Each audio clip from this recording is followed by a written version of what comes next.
Simple future tense పేరులోనే మనకు future tense అంటే భవిష్యత్తును తెలియజేస్తుందని అంటున్నాం. కాబట్టి భవిష్యత్తులో జరగబోయే పనులను గురించి తెలిపే వాటిని మనం ఏమంటామంటే సింపుల్ ఫ్యూచర్ టెన్స్ అని చెప్పి చెప్తూ ఉంటాం.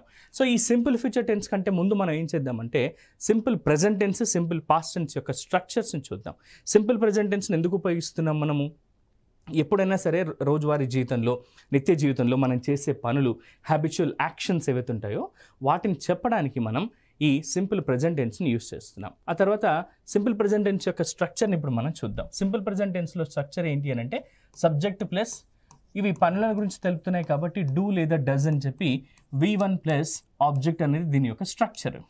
ఇది దీని యొక్క స్ట్రక్చర్.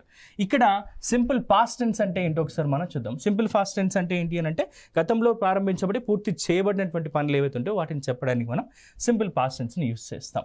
అక్కడ స్ట్రక్చర్ ఏముంటుందంటే subject plus did plus V1 plus object ఉంటుంది.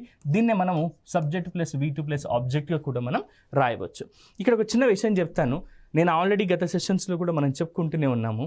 ఎక్కడా కూడా మార్పు చెందనిది ఏంటి అని అంటే సబ్జెక్ట్ ఆబ్జెక్ట్ అలాగే ఉంటుంది. మధ్యలో ఉన్నటువంటి ఈ హెల్పింగ్ వర్బ్స్, మెయిన్ వర్బ్స్ మాత్రమే మారుతాయి మిత్రులారా.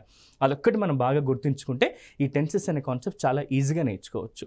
సో ఈ సింపుల్ ఫ్యూచర్ టెన్స్ని ఎప్పుడు మనం ఉపయోగిస్తామంటే భవిష్యత్తులో జరగబోయేటటువంటి పనులను తెలియచేయడానికి.